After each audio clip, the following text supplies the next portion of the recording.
종려주일, 예수님의 고난이 시작되는 오늘,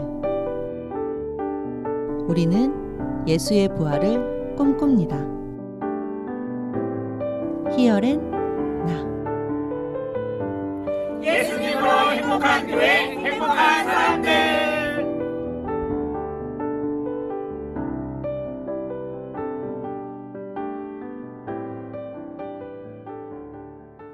당신의 시간을 뚫고 이 땅 가운데 오셨네.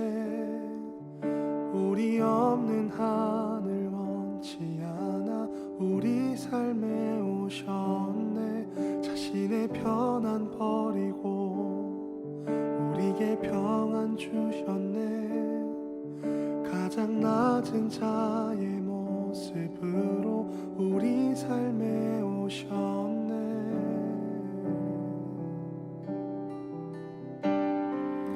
하나님 우리와 영원히 함께 하시네.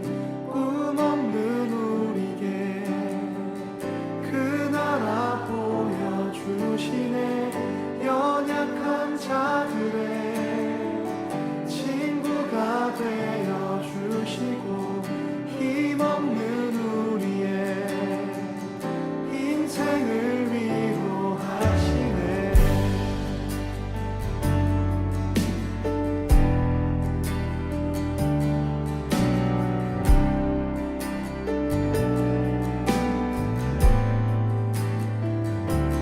당신의 시간을 뚫고 땅 가운데 오셨네.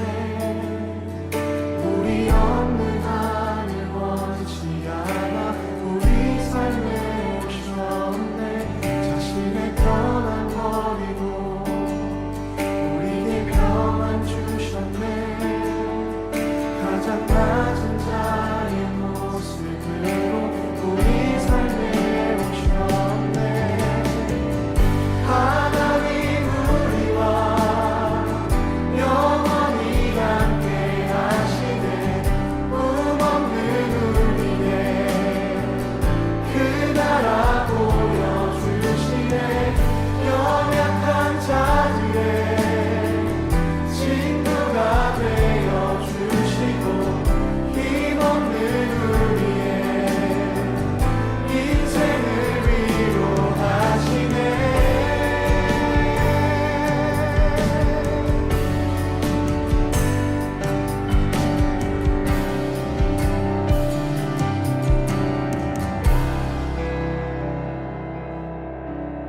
예수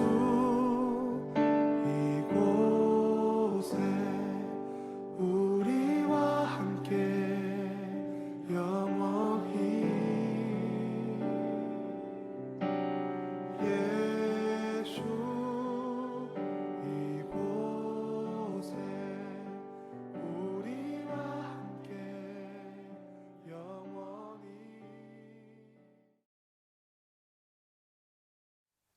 이 시간 살아계신 하나님의 거룩하신 부르심에 경건한 마음으로 묵도하심으로 종려주일 예배 하나님께 드립니다.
우리가 전한 것을 누가 믿었느냐?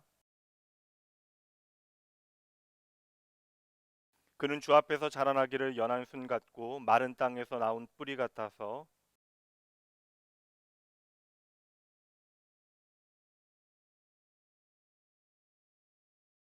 그는 멸시를 받아 사람들에게 버림받았으며 그는 실로 우리의 질고를 지고 우리의 슬픔을 당하였거늘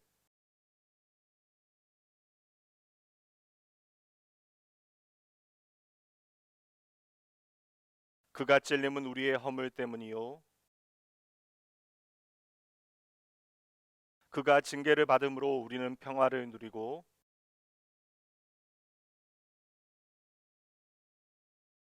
우리는 다 양 같아서 그릇 행하여 각기 제 길로 갔거늘 여호와께서는 우리 모두의 죄악을 그에게 담당시키셨도다.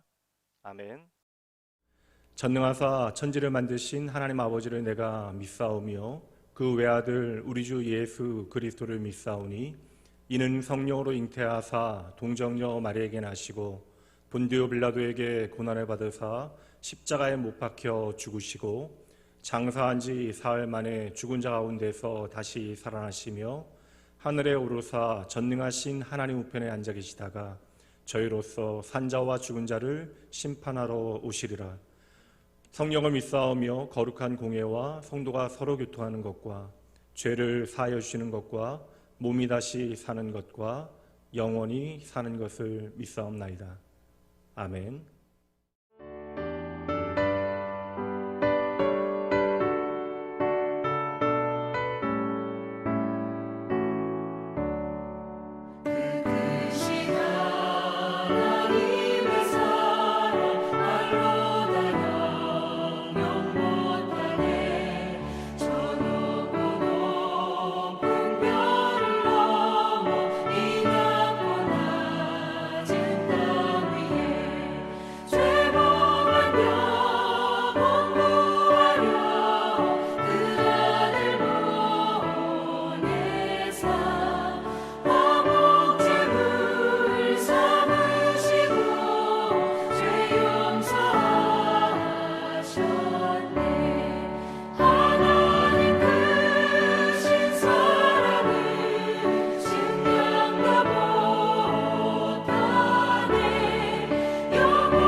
우리의 죄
참 좋으신 하나님 아버지 감사합니다. 거룩한 주일을 감사의 마음으로 예배드릴 수 있도록 인도하심을 또한 감사드립니다. 살아계신 하나님을 전심을 다하여 찬송하고 경배할 수 있도록 인도하여 주시옵소서. 지난 날들을 되돌아보면 하나님을 바르게 섬기지 못하고 겸손하지 못하며 사랑이 부족하며 시기와 질투로 얼룩진 삶을 살아왔음을 이 시간 고백하오니 용서하여 주시옵소서. 육신의 질고로 마음의 질고로 고통받는 자들을 치유하여 주시고 경제적으로 고통받는 자들이 없도록 삶의 윤택함을 허락하여 주시옵소서. 코로나19로 말미암아 예배와 기도가 사라졌습니다. 아브라함은 가는 곳마다 제단을 쌓고 하나님께 기도했습니다. 그런데 가나안에 와서 기근을 만나게 되니 갑자기 기도와 예배가 사라집니다. 오늘날 우리에게도 코로나19라는 전염병으로 인하여 사회 각 계층의 압력과 시민들의 따가운 눈총으로 예배를 드리지 못하는 초유의 사태가 발생하였습니다. 질서를 지키고 규범과 규제를 잘 따르는 가운데 하나님께 드리는 아름다운 예배가 사라지지 않도록 은혜 베풀어 주시옵소서. 모여서 예배드리는 성도들과 각 가정에서 영상으로 예배드리는 모든 성도들에게 하나님의 놀라운 사랑과 치유의 은혜와 말씀의 축복이 넘칠 수 있도록 인도하여 주시옵소서. 그리하여 하나님 주신 은혜로 말미암아 하루빨리 코로나19가 종식되어 물러가는 역사가 있게 하여 주시옵소서. 코로나19로 인하여 경제도 매우 어려운 가운데 있사오니 우리 낙원의 성도들 가정 위에 축복하여 주셔서 경제적으로 어려움 당하지 않도록 도와주시고 병마와 싸워 이기게 하여 주시옵소서. 다음 주일은 부활주일입니다. 부활의 주님을 기억하여 모든 것이 새롭게 변화되는 어려움을 딛고 일어서는 역사가 있게 하여 주시옵소서. 황폐한 마음에 말씀의 은혜를 허락하시고 사랑의 풍성함을 허락하시며 육신의 강건함을 주셔서 복음을 전심으로 전하는 은혜와 기쁨으로 봉사하는 은혜와 끝없는 기도와 찬송을 통하여 하나님 영광을 드러내는 삶을 살게 하옵소서. 그리하여 하늘에 속한 모든 신령한 복들과 이 땅에 속한 모든 복들까지도 우리 낙원의 성도들 삶 속에 녹아들 수 있도록 은혜의 은혜를 더하여 주시옵소서. 목사님과 교육자들을 축복하여 주시고 이들을 통하여 전해지는 신령한 하나님의 말씀들이 피가 되고 살이 되어 모든 성도들의 생활 가운데 삶의 원동력이 되며 교육기관과 각 선교회 위의 지표가 되어 하나님께 칭찬받는 일이 날마다 늘어가게 하여 주시옵소서.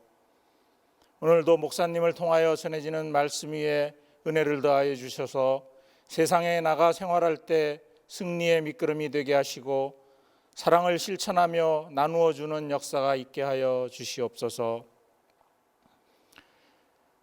성도들 간의 사랑의 교제를 통하여 주 안에서 하나가 되는 은혜가 있게 하시고 하나님의 영광을 마음껏 드러내는 낙원의 공동체가 되게 하여 주시옵소서. 모든 영광 주님 홀로 받아주실 줄 믿사오며 지금도 살아계셔서 역사하시는 예수님의 이름으로 기도드립니다. 아멘.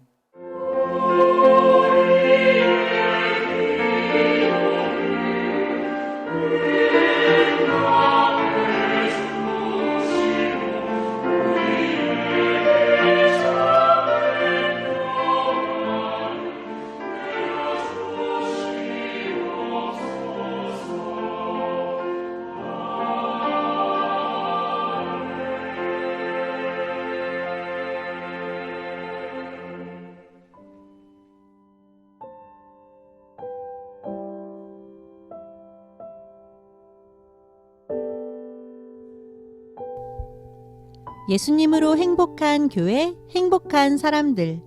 2020년 4월 첫째 주 주일 낙원교회 교회 소식입니다. 할렐루야! 종려주일 예배에 함께하신 낙원교회 성도님들을 모두 환영합니다. 우리를 구원하시기 위해 묵묵히 예루살렘 성에 입성하시고 십자가의 길을 걸어가신 주님의 뜻과 마음을 깊이 있게 담아내는 예배의 시간이 되길 소망합니다. 내일부터 고난주간이 시작됩니다. 고난주간 동안 그리스도의 십자가를 통해 우리에게 주어지는 지금 여기에 변함없는 부활의 능력을 고백하고 선포합니다. 이 땅을 향하신 하나님의 선하심을 구하며 낙원교회 성도님들께서는 함께 하루에 한 끼 이상 금식하며 기도해 주시기 바랍니다. 그간의 풍요와 안정 속에서 우리의 신앙과 삶이 얼마나 희미했는지를 자각하고 무엇보다 교회와 성도가 하나님 앞에 회개해야 합니다. 내일부터 부활주일까지 939 기도와 함께 고난주간 묵상을 나눌 예정입니다. 939 기도와 말씀 묵상은 4월 말까지 계속될 예정입니다. 다음 주 부활주일 예배 안내입니다. 부활주일에는 정부의 방역 기준에 맞춰 주일 예배를 드리되 예배를 9시와 11시 2부로 나누어 드리려 합니다. 코로나19를 겪으면서 언제나 당연했던 예배도 하나님께서 허락하셔야 가능함을 인식하게 됩니다. 한 주 동안 낙원교회와 예배 회복을 위해서도 한마음으로 기도해 주시기 바랍니다. 3월과 4월 주일 헌금은 대구 경북 지역 의료 지원 및 작은 교회 임대료 지원으로 보내집니다.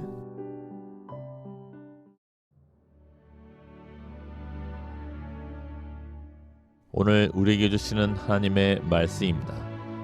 마가복음 15장 16절에서 20절까지의 말씀입니다.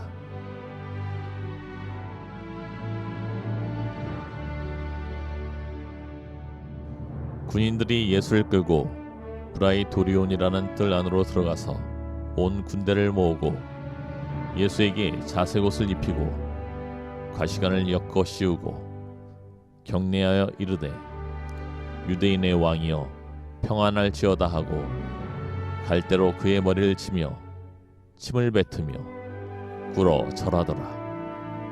희롱을 당한 후 자색옷을 벗기고 도로 그의 옷을 입히고 십자가에 못 박으려고 끌고 나가니라.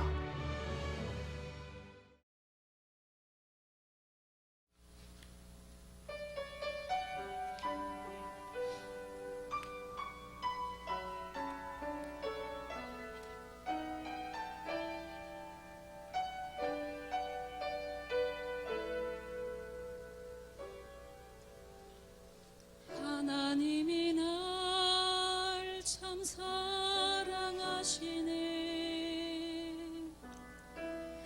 하나님이 날 참 사랑하시네. 하나님이 날 참 사랑하시네. 하나님이 날 참 사랑하시네. 세월에 묻혀 또 현실에 갇혀 잊고 살다가도 그냥 살다가도 어느 날 문득 생각해보면 하나님이 날 참 사랑하시네.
오늘도 변함없이 참 좋으신 하나님 예배하기 위하여 이 자리에 함께하신 낙원의 모든 성도님들, 그리고 흩어져 있으나 예배의 자리를 사모하며 같은 마음으로 간절히 예배하고 있을 모든 낙원의 가족들 위해 주님의 은혜와 평강이 있기를 주님의 이름으로 축복합니다. 오늘은 내 하나님을 알라 12번째 시간, 상처 입으신 하나님이라고 하는 제목으로 하나님의 말씀 전합니다.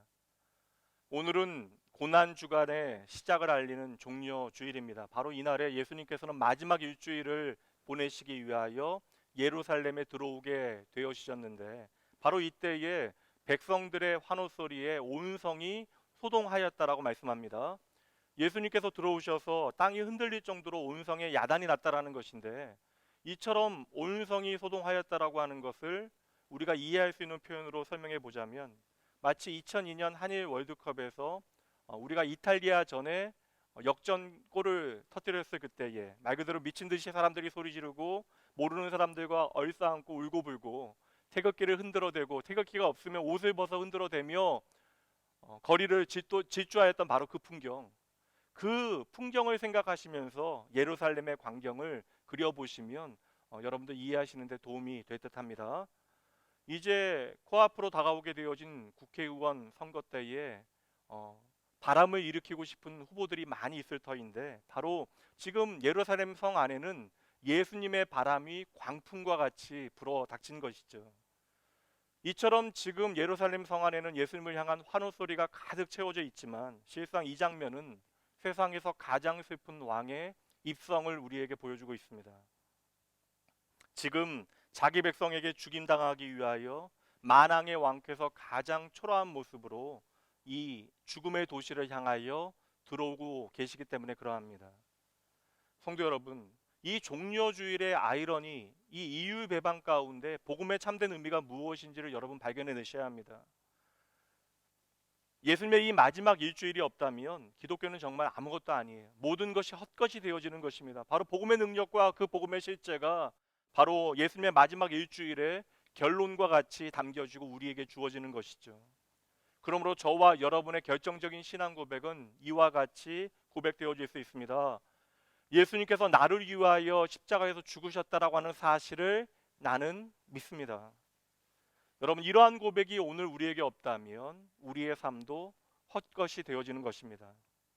그래서 설교자인 저의 결정적인 고민도 예수님의 십자가의 복음을 어떻게 성도들의 삶에 실제감 있게 비추어낼 수 있을까 하는 것이에요. 왜냐하면 예수님의 십자가의 길은 세상의 길과는 정반대에 놓여있기 때문에 그러합니다. 어느새 여러분, 다음 주가 부활 주일입니다. 우리가 다 같이 모여서 부활하신 예수님을 함께 기뻐하면 좋겠지만 오늘 우리의 형편이 녹록치 않아요. 여러분, 그러나 기억하셔야 합니다. 다 이루었다라고 하는 예수님의 말씀은 저 높은 보좌에서 선포하신 것이 아니라 바로 십자가에서 마지막 숨을 헐떡이며 내뱉으신 주님의 선언이라고 하는 사실을 우리가 실체감 있게 받아들일 수 있어야 2020년의 고난주간과 부활주일이 우리에게 특별한 의미를 갖게 되어질 것입니다. 성도 여러분, 부활주일이 우리에게는 봄의 한 중앙에 있습니다. 봄은 언제나 겨울을 인내하고 태어나서 그 부활을 꽃피우는 것과 마찬가지로 예수님의 부활도 죽음이라고 하는 절대적인 절망의 끝에서 꽃피우는, 터져나오는 것임을 우리는 반드시 기억해야 하는 것이죠. 오늘 우리가 접하게 되어지는, 함께 나누게 되어지는 본문은 어찌 살펴보아도 비극적입니다. 예수님의 십자가 형이 결정나게 되어지고 그 형이 집행되어지기까지 예수님께서는 로마 군병들로부터 온갖 수모와 조롱을 받으시는데, 오늘 말씀이 그 장면을 우리에게 보여주고 있습니다. 어찌 보면 자신의 존재가 부정당하는 순간이 심리적으로는 가장 고통스러운 순간일 터인데, 바로 예수님께서는 그 시간을 지나고 계신 것입니다. 이제 예수님의 마지막 12시간이 시작되어지는 것이에요. 로마의 군인들은 예수님을 빌라도 총독의 관저로 끌고 가서 모든 사람들이 보는 그 자리에서 주님을 모욕하고 희롱합니다. 주님을 부서진 의자에 앉히고 옷을 벗기고 낡은 자색옷 홍포를 입히고 그 머리에는 가시로 만든 관을 씌우고 그 손에는 꺾인 갈대를 들린 다음에 그 처참한 모양의 예수님 앞에 무릎을 꿇고 낄낄거리며 큰 소리로 외칩니다. 유대인의 왕 만세. 침묵하시는 예수님 앞에 그들은 끝없이 떠들며 조롱하며 예수님의 얼굴에 침을 뱉고 주님의 머리를 내리칩니다. 복음서가 그리는 이 장면들을 따라가다 보면 우리의 심장이 뛰고 가슴이 턱턱 막혀요. 그들의 조롱은 끝이 없고 참으로 비열하고 잔인합니다. 근데 여러분, 이 조롱을 받으시는 분이 바로 하나님이신 예수님이시잖아요. 그러니 이 순간은 마치 사단의 권세가 승리하는 것처럼 여겨집니다. 여러분, 조롱당하시는 하나님이 가당키나 한 일입니까? 그런데요, 이 말도 안 되는 이 비참함과 참혹함이 바로 하나님의 계획과 하나님의 의도하심이라고 성경은 말씀하고 있습니다. 예수님의 고난과 그 십자가 사건은 너무나 끔찍하고 괴로워서 우리가 따라가는 것만 해도 너무나 버겁기만 한데, 그 모든 사건의 한순간 그 한 조각도 의미 없이 이루어진 것이 하나도 없다라는 것이죠. 그러니 하나하나 모든 장면마다 하나님의 깊으신 뜻이, 그분의 마음이 담겨져 있는 것입니다. 하나님의 가장 오래된 계획이 이루어지는 순간, 그래서 예수님께서는 묵묵히 침묵하시며 그 모든 순간을 기꺼이 감당해내고 계시는 것이죠. 여러분 잘 보세요. 예수님의 옷이 벗겨졌습니다.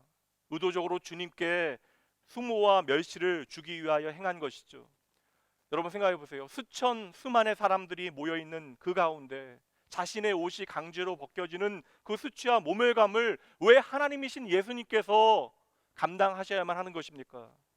그런데 여러분, 이 벌거벗은 수치감은 창세기 3장에 기록되어져 있습니다. 선악과를 따먹은 죄와 더불어 우리에게 주어진 운명이 바로 그러한 벌거벗겨지는 수치감인 것이죠. 아담과 하와가 내가 벌거벗었다라는 사실을 깨닫게 되어졌을 때 도무지 부끄러워서 하나님 앞에 나갈 수가 없어요. 그래서 그들은 나뭇잎을 엮어서 자신의 몸을 가려봅니다. 그러나 오늘 예수님께서는 저와 여러분의 죄와 허물을 감추시기 위하여 스스로 벌거벗겨짐을 당하고 계신 것이죠. 만왕의 왕이신 주님께서 저와 여러분을 다시 하나님의 자녀의 자리로 인도해 내시기 위하여 스스로 만왕의 왕의 신분과 그 자리를 내어 던지고 계신 것입니다. 그것이 바로 저와 여러분에게 의의 옷을 입히기 위해서인 것이죠. 이제 그렇게 수치를 드러내신 예수님께 낡은 세마포 홍포가 입혀지게 되어지는데, 이 홍포는 예수님을 더 우스꽝스럽게 만들기 위해서 입혀진 것입니다. 만왕의 왕이신 예수님께 죄인들의 홍포가 입혀지고 있는 것이죠. 그럼 왜 그렇습니까? 말씀 봅니다. 이사야 1장 18절입니다. 여호와께서 말씀하시되 오라 우리가 서로 변론하자. 너희의 죄가 주홍 같을지라도 눈과 같이 희어질 것이요 진홍같이 붉을지라도 양털같이 희게 되리라. 이제 예수님께서 십자가에서 흘리게 되어지실 그 피는 진홍같이 지워지지 않는 우리의 죄를 눈과 같이 양털같이 희게 하시려는 것이에요. 죄의 무게에 헐떡이며 수고하고 무거운 짐진 영혼을 가진 저와 여러분을 위하여 예수님께서 그 죄인의 홍포를 입으신 것입니다. 이 땅에 가장 거룩하신 하나님께서 가장 더러운 죄인의 옷을 입고 계신 것이죠. 그러므로 여러분 기억하셔야 합니다. 오늘 나의 죄가 진홍같이 붉을지라도 흰 눈과 같이 하시기 위하여 예수님께서 그 모든 수치를 대신 감당하셨습니다. 이제 로마의 군인들은 예수님을 향하여 잔혹한 채찍질을 시작합니다. 심지어 율법조차도 금하고 있는 끝없는 채찍질이 예수님을 향하여 행하여지고 있어요. 십자가형에 죽게 되어지는 죄인은 십자가에서 그 고통을 더하게 하기 위하여 그 끝에 납과 못과 짐승의 뼈가 주렁주렁 달려있는 채찍을 맞게 되어지는 것이 관례입니다. 당시의 기록을 살펴보면 몸이 약한 죄수는 이 채찍을 맞다가 죽게 되어지는 경우도 있고요. 심지어 옆구리나 배를 잘못 맞게 되어지면 창자가 터져 나왔다라고 말씀하고 있습니다. 그래서 엎드려서 채찍을 때려서 그 등에 피고랑을 만들어내는 것이죠. 그러나 이 잔인한 채찍질까지도 말씀의 한 조각도 땅에 떨어지지 않게 하시는 하나님의 뜻을 이루기 위함이었습니다. 말씀 봅니다. 이사야 53장 5절이에요. 그가 찔림은 우리의 허물 때문이요 그가 상함은 우리의 죄악 때문이라. 그가 징계를 받음으로 우리는 평화를 누리고, 바로 이제 이곳입니다. 그가 채찍에 맞음으로 우리는 나음을 받았도다. 그가 채찍에 맞음으로 우리가 나음을 받았다. 그렇습니다, 여러분. 예수님께서 그 모진 채찍을 맞으셨기에 오늘 저와 여러분이 나음을 받았다는 사실을 믿으셔야 합니다. 이어서 군인들은 예수님의 손에 억지로 갈대를 쥐어 주네요. 왕의 지팡이, 그 영광의 호를 드셔야 하는 주님께서 꺾인 갈대를 억지로 들게 되시는 것입니다. 당장 연약하고 보잘것없는 무력한 예수님의 모습을 모두가 조롱하는 것입니다. 지금 여러분, 상한 갈대를 들고 있는 그분이 누구이십니까? 예수님은 절대 결코 놀림과 조롱의 대상이 되실 수 없죠. 그러나 창조주, 영원한 왕, 심판의 하나님이신 예수님께서 지금 사람의 판단과 저주와 심판을 받고 계십니다. 성도 여러분, 예수님의 손에 들려있는 상한 갈대가 저에게는 제 자신으로 보입니다. 여러분 믿으셔야 돼요. 예수님은 언제나 상한 갈대로 반석을 만들어 내시는 분이십니다. 그래서 주님의 왕의 지팡이 되신 주님께서는 상한 갈대와 같은 저와 여러분을 당신의 손으로 오늘도 꼭 붙잡고 계심을 반드시 기억하셔야 합니다. 이제 마지막으로 예수님의 머리에 가시 면류관이 쓰여집니다. 이 면류관은 원래 승리자가 쓰는 영광의 관이 되어지죠. 그리고 왕의 위엄을 나타내는 것입니다. 그러나 로마 군인들은 예수님의 머리에 가시관을 억지로 씌우고는 유대인의 왕이여 평안할지어다라고 조롱하게 되어집니다. 참으로 아이러니하게도 예수님의 왕관은 가시나무로 만들어진 것입니다. 이들의 과격함은 더 심각해집니다. 주님의 얼굴에 침을 뱉고 손으로 그 얼굴을 때려댑니다. 그리고 예수님의 손에 들려있던 그 갈대를 빼앗아 예수님의 머리를 내려치기 시작합니다. 여러분 참으로 참혹합니다. 그런데 이 모습이 바로 저와 여러분의 모습은 아닐까 생각해 봐야 해요. 오늘 로마 군인들의 모습과 우리의 모습이 별반 다르지 않습니다. 이것이 바로 고난주간을 맞이하고 있는 우리의 마음일 수도 있다라는 것이죠. 예수님께서는 오늘도 나의 죄의 무게에 신음하시고 나의 죄를 대신하여 이 모든 고난을 자청하고 계신데 우리는 너무나 거리감 있게만 예수님의 고난을 오늘 바라보고 있는 것입니다. 그때 그 무리들은 예수님을 하나님으로 알지 못했지만 오늘 저와 여러분은 예수님을 나의 구주로 고백하고 있잖아요. 그럼에도 불구하고 우리의 삶의 자리에서 주님을 온전히 주님으로 인정하지 않는 것이 어찌 보면 2000년 전의 그들의 조롱보다도 더 무거운 것일 수 있습니다. 여러분, 오늘도 예수님께서는 나 때문에 수치를 당하십니다. 오늘 내 삶이 예수님을 욕되게 하는 것이죠. 사실 예수님의 이 고난은 우리가 똑바로 찾아보기에 참으로 어려워야 돼요. 특별히 그 고난이 나의 죄의 무게라고 하는 사실을 깨닫게 되어지면 더욱더 그러합니다. 예수님의 그 수많은 고난 가운데 오늘 이 시간에는 예수님께서 쓰셨던 그 가시관에 대하여 잠시 우리의 시선을 주목해 보려고 합니다. 예수님의 예루살렘 입성과 그 가시관은 너무나 이질적이기만 하지만 여기에도 하나님의 크고 기이한 놀라운 은혜와 뜻이 담겨져 있습니다.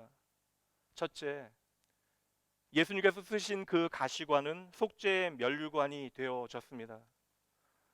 세상의 왕들은 가장 화려하고 가장 찬란한 면류관을 자신의 머리에 쓰고 자신의 힘과 능력과 부를 자랑하게 되어지죠. 그렇게 세상의 왕들은 모든 영광과 존귀는 자신이 취하고 저주와 고통과 아픔은 백성들에게 던져 놓습니다. 그러나 친히 우리를 찾아오신 만왕의 왕이신 예수님께서는 우리가 써야 하는 그 저주의 관을 대신 쓰시고 쓰라린 고통과 아픔을 대신 감당하셨던 것입니다. 그래서 그를 통하여 자신을 믿고 따르는 모든 백성들에게 구원과 평화와 자유를 주시는 것이죠. 갈라디아 3장 13절 말씀입니다.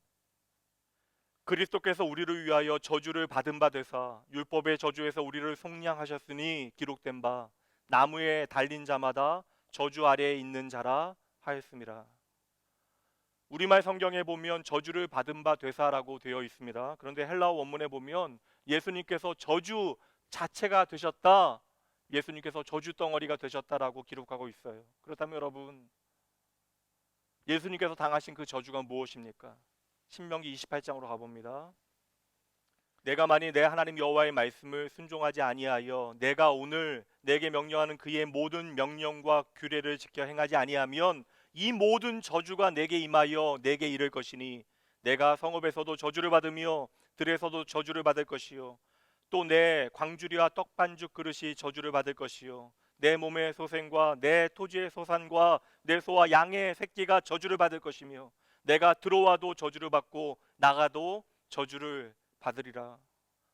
참 신기합니다. 도무지 이해가 안 가요. 말씀 그대로 이 모든 저주는 하나님을 떠나 내 마음대로 산 나의 것이 되어져야 하는 것인데 지금 그 모든 저주의 가시관이 예수님의 머리에 쓰여지고 있는 것입니다. 지금 예수님의 머리에 박힌 가시는 아담으로부터 모든 인류의 죄의 결과로 주어진 이 땅의 모든 저주를 예수님께서 감당하고 계시는 것입니다. 창세기 3장 말씀 봅니다. 땅은 너로 말미암아 저주를 받고 너는 내 평생에 수고하여야 그 소산을 먹으리라. 땅이 내게 가시덤불과 엉겅퀴를 낼 것이라. 하나님을 떠난 죄의 결과, 하나님을 배신한 그 타락의 결과로 생겨난 우리의 인생의 가시는 그렇게 우리의 영혼과 삶을 짓밟게 되어진 것이죠.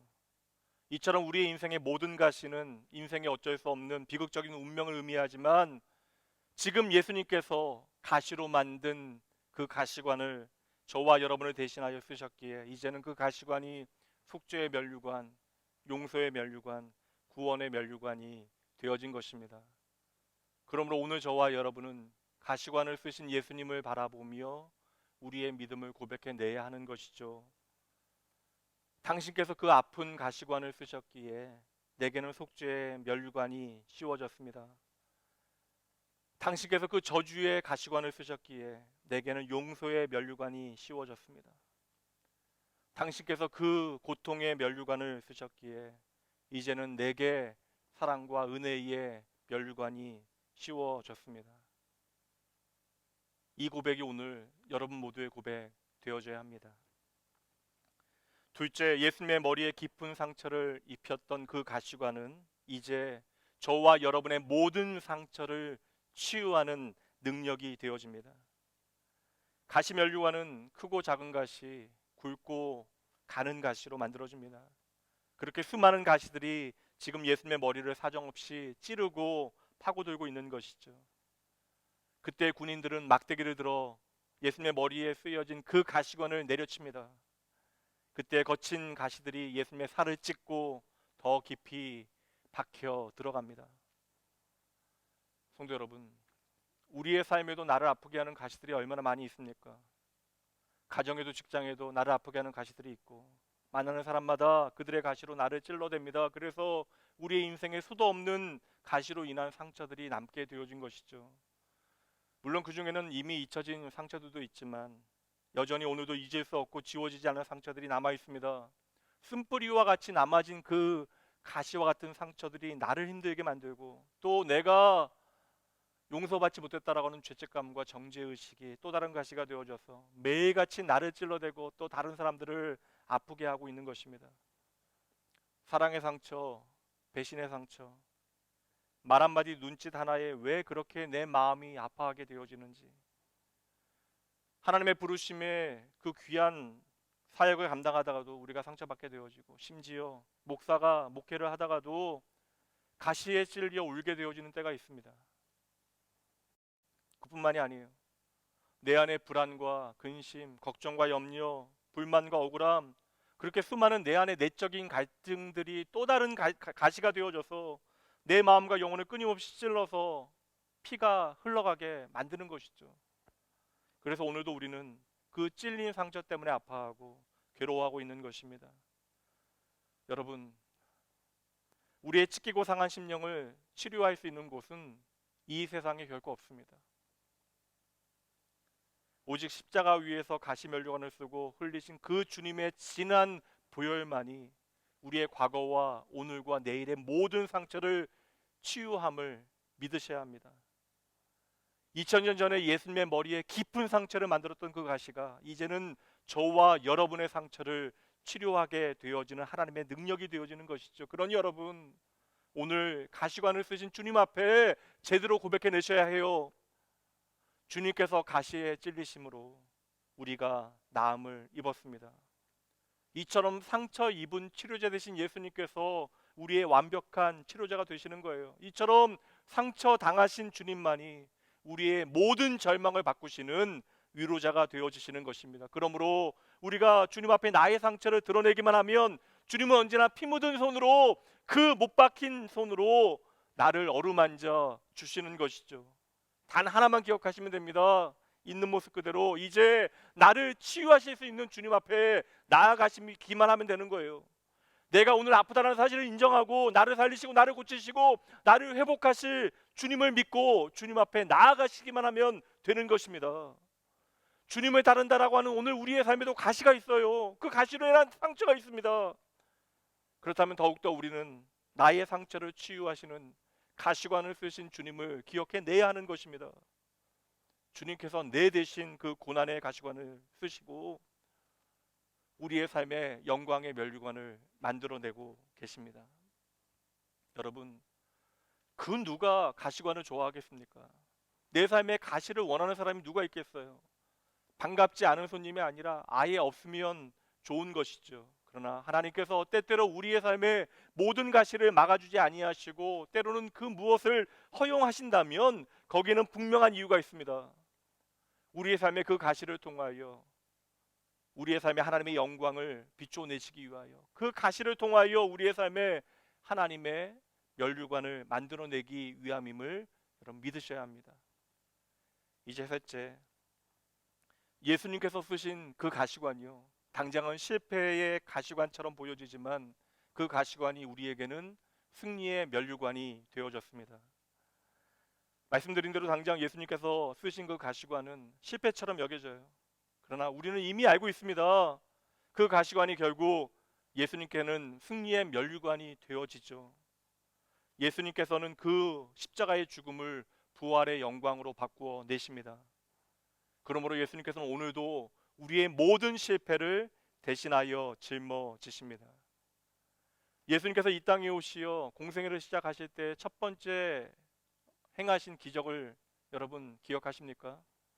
가나라고 하는 도시에서 예수님의 첫 번째 기적, 물로 포도주를 만드신 예수님께서는 우리의 인생의 모든 쓴물을 단물로 바꾸시는, 우리의 모든 실패를 영광으로 성공으로 바꾸시는 주님이 되십니다. 그러므로 오늘 가시관을 쓰신 주님을 통하여 승리의 주님, 나의 머리에 승리의 면류관을 씌워주시는 예수님을 바라보셔야 하는 것이죠. 당장은 가시가 우리의 삶에 너무나 고통스럽게 여겨진다 할지라도 가시관을 쓰신 주님 바라보며 그 가시로 승리의 면류관을 여러분의 삶에 엮어내셔야 하는 것입니다.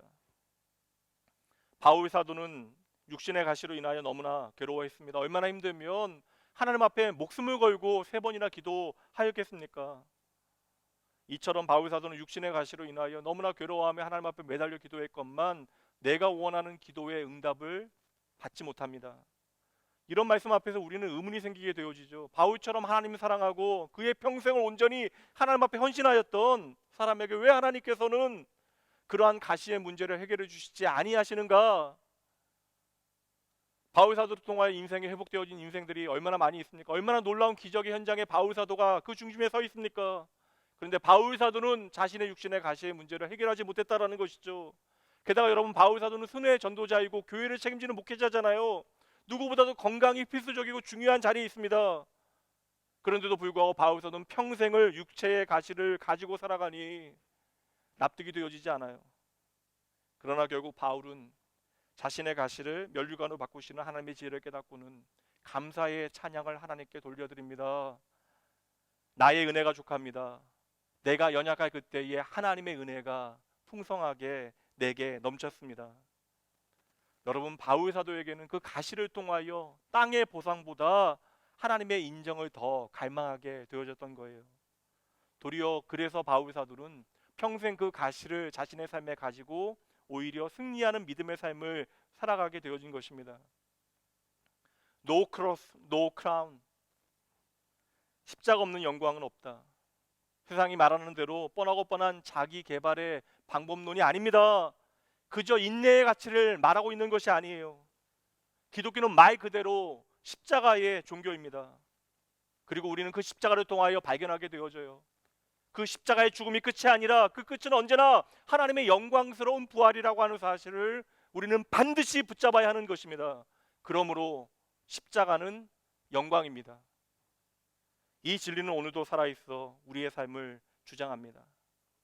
그러므로 오늘 우리의 삶에 내가 너무나 힘든, 나를 아프게 하는 가시가 있다라고 해서 너무나 낙담하거나 너무나 두려워하거나 너무나 힘들어하지 마세요. 여러분, 너무나 걱정하지 마세요. 예수님의 십자가 가다에게 그 모든 가시는 반드시 우리에게 영광의 면류관, 승리의 면류관이 되어질 것입니다.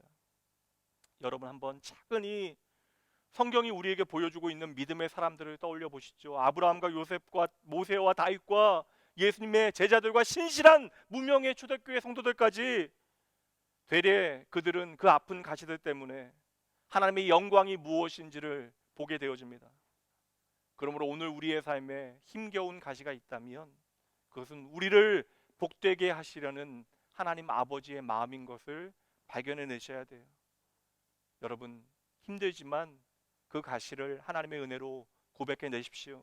그리고 여러분도 믿음의 선배들처럼 가시에 기죽거나 가시에 눌리지 아니하고 그 가시를 승리의 면류관으로, 또한 영광의 면류관으로 바꾸신 하나님 반드시 믿음으로 바라보셔야 합니다. 고난주간을 앞둔 종료주일, 그 어느 때보다도 인생의 연약함을 한없이 경험하게 되어지는 때입니다. 이때 우리는 세상과 다른 분명한 성경의 진리를 깨닫고 붙잡아내야 합니다. 우리가 반드시 기억해내야 하는 것이 있다라는 것이에요. 우리가 하나님 앞으로 가까이 가기 전에 이 땅의 보상에 너무나 목매지 말라라는 것입니다. 물론 하나님께서 우리가 이 세상을 살아갈 때 그에 살아가는 자녀들에게 풍요와 윤택을 허락하시고 심지어 그에 살아가는 자녀들의 삶의 일용할 양식까지도 책임지십니다. 우리가 구할 수 있다라는 것이. 그러나 여러분, 우리가 너무나 세상에서의 보상에만 목매달고 살아가서는 안 된다라는 것이죠. 여러분, 기억하셔야 돼요. 우리가 하나님 앞으로 참으로 나아가기 전까지, 우리가 하나님 앞으로 참으로 가까이 가기 전까지는 우리에게는 그 어떤 것도 보상이 되어질 수 없는 것입니다. 채찍에 상하신 예수 그리스도를 참으로 만나기 전까지는 세상의 그 어떤 것도 우리에게 의미가 없는 것이죠. 그러니 여러분, 이제로부터 세상으로부터 더불어 사람으로부터 얻는 보상을 먼저 포기하셔야 합니다. 반대로 여러분, 우리가 나에게 오늘 잊을 수 없는 억울함과 한이 있다 할지라도 이제는 전부 다 잊어내셔야 하는 것이에요. 오늘 내 삶에 억울하고 답답한 것이 있다면 다만 하나님 앞으로 먼저 나아가시어 기도하시는 여러분 되시길 주님의 이름으로 축복합니다. 그래야 여러분 자신이 살고요, 여러분의 가족이 살고 주의 몸된 교회가 살고 우리 모두가 살게 되어지는 것입니다. 오늘 우리에게 어떠한 가시가 있습니까? 그러나 여러분, 우리가 그 가시 때문에 하나님 앞에 간절한 마음으로 하나님의 도우심을 간구하는 거 아니에요? 우리가 그 가시 때문에 주님을 붙잡고 있는 것 아닙니까? 그렇다면 그 가시는 우리에게 축복입니까? 아니면 저주입니까? 나를 아프게 하는 모든 가시, 그것이 사람이건 환경이건 조건이건, 그 가시 때문에 여러분 더욱더 하나님 앞으로 더 가까이 나아가셔야 합니다. 그래야 내 삶에 나를 위하여 준비하신 승리의 면류관이 보이기 시작할 것입니다. 오늘 여러분들께서 고난의 가시에 찔려 울고 있을 때 주님께서는 어김없이 여러분을 찾아와 말씀하십니다. 그래서 내가 너를 위하여 통곡하고 울었다. 오늘 내가 가난하고 배가 고플 때 주님께서는 나를 찾아와 말씀하십니다. 그래서 내가 너를 위하여 금식하고 너를 위하여 기도했다. 오늘 내가 입을 것이 없어 부끄러울 때 주님께서 말씀하십니다. 그래서 내가 십자가에서 너를 위하여 발가 벗겨졌다. 오늘 내 마음이 너무 억울하고 분통이 터질 그때에 나를 찾아오신 주님께서 말씀하십니다. 그래서 죄 없는 내가 너를 대신하여 죄인 취급을 당했다. 오늘 인생의 짐이 무거워 쓰러질 때 주님께서는 나를 찾아와 말씀하십니다. 그래서 내가 너를 위하여 상처난 어깨로 십자가를 지다 쓰러졌었다. 여러분, 저와 여러분은 연약하죠. 그래서 오늘 내 삶의 가시가 너무나 힘겹기만 합니다. 그러나 여러분 잘 보셔야 돼요. 저와 여러분을 위하여 주님께서는 기꺼이 가시관을 쓰셨습니다. 그리고 그 가시관을 쓰신 주님께서 저와 여러분을 향하여 약속해 주십니다. 그 모든 고난의 가시관을 통하여 하나님의 영광을 우리에게 비추어 주시겠대요. 저와 여러분의 생명이 주님께서는 그 가시관이 내 머리를 찔러 나를 아파하도록, 나를 괴롭게 하도록, 피가 터져 나오도록 그저 나를 내버려 두시는 분이 결코 아니십니다. 저주의 가시관을 쓰시고 저주의 나무에 달리신 주님께서는 내 삶에 아프게 하는 모든 가시들로 결국 구속의 면류관, 회복의 면류관, 승리의 면류관을 우리에게 만들어 주실 것입니다. 이제 우리가 처음 읽었던 이사야 53장 5절 말씀으로 다시 한번 가보도록 합니다. 그가 찔림은 우리의 허물 때문이요 그가 상함은 우리의 죄악 때문이라. 그가 징계를 받음으로 우리는 평화를 누리고 그가 채찍에 맞음으로 우리는 나음을 받았도다. 이제는 이 말씀에 자기의 이름을 넣어서 천천히 고백해 봅니다. 그가 찔림은 오승일의 허물 때문이요 그가 상함은 오승일의 죄악 때문이라. 그가 징계를 받음으로 오승일은 평화를 누리고 그가 채찍에 맞음으로 오승일은 나음을 받았도다. 성도 여러분, 여기에 바로 참된 회복과 참된 자유가 있는 것이에요. 예수님께서 채찍에 맞으셨기에 우리의 몸의 모든 질병이 떠나가는 것입니다. 예수님께서 채찍에 맞으셨기에 내 몸의 모든 상처들이, 내 마음의 모든 상처들이 치유되어지는 것이에요. 예수님께서 채찍에 맞아 온몸이 상처 투성이가 되어지고 예수님께서 가시면류관을 쓰시고 뺨을 맞으시고 조롱을 당하셨기에 오늘 예수 그리스도 안에서 내가 회복되어지고 다시 살아나게 되어지는 것입니다. 이것이 오늘 상처 입으신, 나를 위하여 가시면류관을 쓰신 예수 그리스도의 능력입니다. 그러니 여러분, 나를 위하여 가시면류관을 쓰신 주님을 똑바로 바라보셔야 합니다. 나를 위하여 상처 입으신 주님께 우리의 시선을 집중하셔야 합니다. 그래야 내 삶에 아픈 가시가 있는 것을 그저 슬퍼하고 원망하고 탄식하는 것으로 끝내지 아니하고 가시나무에 아름다운 꽃을 피워내시는 주님을 믿고 기다리게 되어지는 것이죠. 내게 가시관을 허락하신 주님을, 그리고 내 대신 그 가시관을 짊어지고 머리에 쓰신 주님을 나의 생명, 나의 승리로 우리가 고백해내지 못하면 우리는 잠시 나를 찌르는 그 아픔을 이겨내지 못할 것입니다. 그리고 그 가시는 나에게 상처만 남기게 되어질 것이에요. 여러분, 저도 당장 오늘 우리의 삶을 찌르는 나의 가시와 엉겅퀴를 어떻게 해야 할지 모르겠습니다. 그리고 이 모든 가시와 엉겅퀴는 저와 여러분의 죄의 결과예요. 그래서 오늘도 우리는 하나님을 떠난 결과에 우리의 삶을 고단하게 여기고 슬퍼하고 아파 우는 것입니다. 근데 여러분, 얼마나 놀라운 은혜입니까? 그런 우리의 눈에 가시관 쓰신 피 흘리시는 예수님께서 보이시는 거예요. 그렇게 주님의 가시관은 우리의 모든 상처를 치료하고 우리의 참혹한 죄의 결과를 완전히 바꾸어 놓으시고, 그리고 주님의 그 가시관은 우리의 몸과 마음의 피난처가 되어지는 것입니다. 그렇게 생각할 때 마틴 루터의 말이 참으로 맞는 것 같아요. 성경을 짜보면 거기에서는 분명 피가 나올 것입니다. 그 피가 바로 저와 여러분을 향한 하나님의 은혜이며 하나님의 사랑의 증거입니다. 이제 고난주간이 시작되어집니다. 다른 연휴의 고난주간보다도 이 의미가 우리에게 더 깊어질 수 있는 귀한 기회가 되어져야 할 것이에요. 이처럼 마스크를 쓰고 예배하는 모습이 안타깝기도 하지만 한편으로는 이것이 저와 여러분에게 주는 영적인 메시지가 있다고 생각합니다.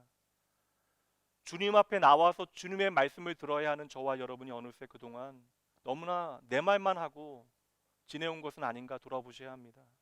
고난주간 가능하다면 내 말은 조금 적게 하시고 나를 위하여 고난당하신 가시관 쓰신 상처 입으신 주님의 말씀에 귀 기울여 보시기 바랍니다. 눈앞의 현실 앞에서도 어찌할 바 모르는 연약한 인생들은 결국 하나님께서 나에게 무엇이라 말씀하시는지 제대로 들어야 인생의 답이 무엇인지를 발견하게 되어지죠. 코로나19도 마찬가지입니다. 세상의 수많은 목소리 가운데 하나님의 음성을 들을 수 있는 저와 여러분이 정신 차리고 주님의 말씀에 순종하고 그 말씀 들어야 해결책이 나올 것입니다. 인간의 교만이 만들어낸 이 세계의 위기 앞에서 하나님의 사랑과 그 십자가 복음이 이 땅과 인생의 유일한 치료제, 백신이 되어짐을 믿으셔야 합니다. 여러분, 진짜 위기가 무엇인지 잘 보셔야 돼요. 눈에 보이는 위기는 결국 지나가게 되어질 것입니다. 우리의 인생의 진짜 위기는 하나님의 품을 떠난 우리 자신입니다.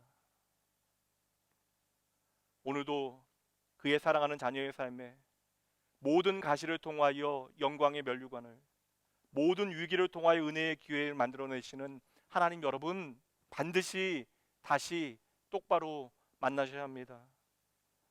가시관을 쓰신 주님, 나를 위하여 상처 입으신 하나님을 통하여 오늘 나를 향하신 하나님의 마음이 무엇인지 단단히 붙드셔야 해요. 더 이상 하나님의 아버지 마음, 우리의 하늘 아버지의 마음 답답하게 하지 마시고요.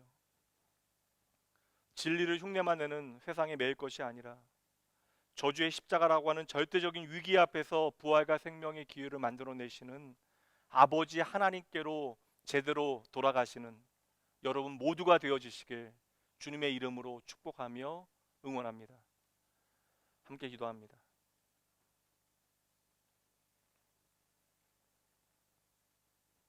하나님 나의 아버지, 오늘도 감당 못할 하나님의 사랑 까닭에 저희들 아무 공로 없이 염치 없이 하나님 앞으로 다시 나아갑니다. 아버지, 하나님께서 우리를 구원하시기 위하여 치르신 대가가 무엇인지 십자가 앞에서 상처 입으신 주님 앞에서 보게 하여 주시옵소서. 무한한 값진 생명을 주시고 이 보잘것없는 나를 건져내신 하나님의 그 사랑과 공의가 무엇인지를 저희들 이 한 주 제대로 묵도하게 하여 주시옵소서.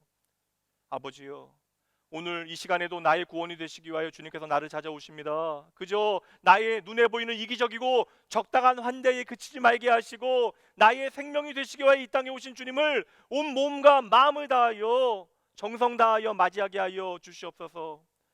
주님의 고난과 십자가를 깊이 있게 묵상할 수 있는 귀한 은혜의 기회입니다. 하나님, 그동안 내 인생의 가시에 대하여 하나님 앞에 제대로 감사해 본 적이 없습니다. 나의 인생의 장미꽃에 대해서는 수천 번 감사하였지만 주님께서 내 삶에 허락하신 가시에는 제대로 한 번도 감사하지 못했습니다. 고난을 통하여 내 삶의 생명의 길, 영광의 길을 만들어내시는 아버지 하나님, 이제 내 삶의 가시의 가치가 무엇인지를 가르쳐 주시옵소서. 그리하여 나의 모든 눈물이 빛나는 보석이 되어지게 하실 하나님의 일하심을 믿음으로 바라보게 하여 주시옵소서. 주님께서 쓰신 가시관과 주님께서 걸어가신 십자가의 길을 통하여 내가 오늘 고난 당하는 것이 유익하다는 사실을 믿음으로 고백해내게 하시고 가시관을 쓰신 주님 바라보며 저희 모두 탕자의 진정한 회개의 눈물을 주님 앞에 쏟아놓게 하여 주시옵소서.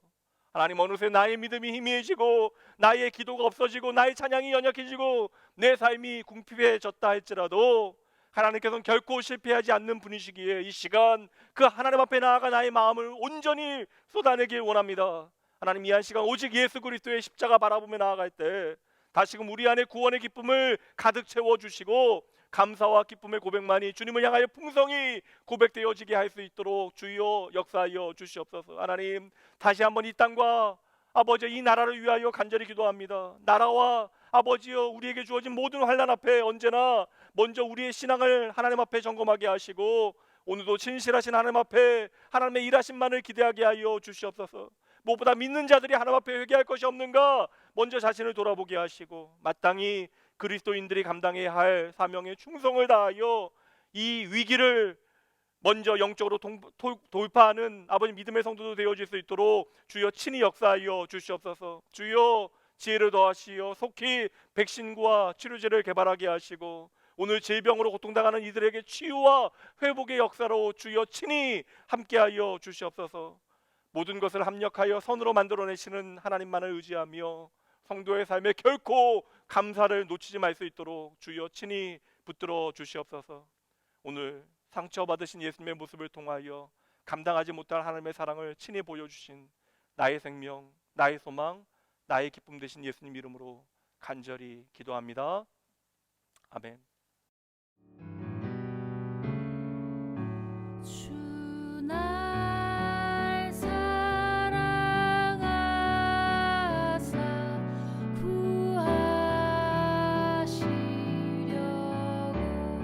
구하시려고 저 십자가 고난 당하셨도다. 그 가시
아버지 하나님, 오직 주님만이 나의 모든 것 되심을 이 시간 고백합니다. 이 시간 주님만을 나의 모든 것으로, 나의 사랑의 대상으로 고백하는 사랑하는 주의 백성들의 그 모든 아름다운 고백을 주여 기뻐 받아 주시옵소서. 이 한 시간 아버지의 것을 아버지께 돌려드립니다. 내 인생의 주인 되신 분이 여호와 하나님이심을 기억하고 오직 내 마음의 중심을 하나님 앞에 옮겨 드리오니 하나님, 이들의 마음 중심이 언제나 주님께 있게 하시고 물질이 있는 곳에 저희의 마음이 있다 하신 주님의 말씀 기억하고 내 삶의 모든 것이 오직 하나님의 은혜임을 결코 잊지 아니하도록 주여 붙들어 주시옵소서. 하나님, 혹 사랑하는 주의 자녀들 가운데 물질로 인하여 어려움 가운데 있다면 그로 인하여 시험에 들지 말게 하시고 하나님, 오늘 고난 중에 있는 자들에게 하나님의 회복의 역사가 있게 하여 주시옵소서. 이 시간 머리 숙인 모든 주의 백성들의 삶을 축복하시되 사랑하는 이들의 매일의 일상 가운데 주님께서 친히 알려주시는 생명의 소중함, 주님과의 행복한 동행함의 기쁨을 깨달아 알 수 있도록 주여 함께하여 주시옵소서. 감사드리며 나의 길과 진리 생명 되신 예수님 이름으로 간절히 축복하며 기도합니다. 아멘. 평화 하나님의 평강이 당신의 삶에 넘쳐나기를. 평화 하나님의 평강이 당신의 삶에 가득하기를 축복합니다. 이제는 우리 주 예수 그리스도의 은혜와 하나님의 사랑과 성령 하나님의 함께하심이 만왕의 왕 되신 주님께서 왜 고통 받으셨는가에 대한 이유를 나의 죄의 크기와 무게에서 확인하고 하나님 앞에서 내 자신을 깊이 돌아보기로 작정하며 고난 받으시고 상처 입으신 가시관 쓰신 주님을 나의 구원자, 나의 치료자, 우리 모두를 회복하는 능력으로 고백하는 모든 사랑하는 주의 백성들을 위해 이들의 가정과 일터와 삶의 모든 자리자리마다 오늘 이 한 시간에도 하나님의 위로와 회복의 역사가 절실한 이 땅의 모든 영혼들을 위해 지금으로부터 영원까지 함께 있을지어다. 아멘.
겸손의 왕 평범한 목수의 아들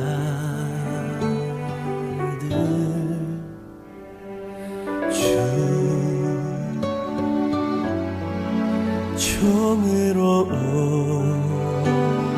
오신 죄인은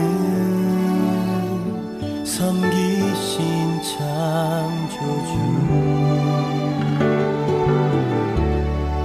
주의 손 거친 몫이 찔렀고 주의 발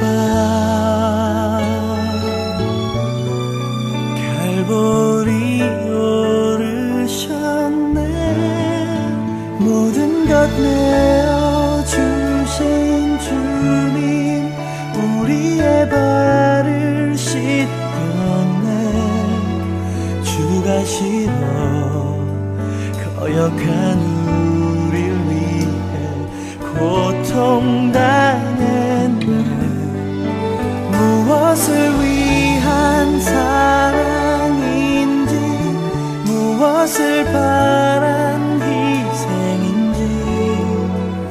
지키시는 사